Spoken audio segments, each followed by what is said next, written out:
ஒரு ஜீவன்தான் உன் பாடல்தான் ஓயாமல் இசைக்கின்றது. இரு கண்ணிலும் உன் ஞாபகம் உறங்காமல் இருக்கின்றது.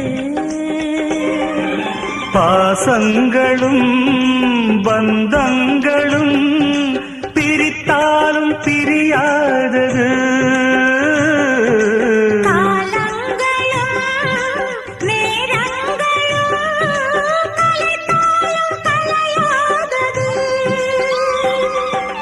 ஒரு ஜீவன்தான் உன் பாடல்தான் ஓயாமல் இசைக்கின்றது.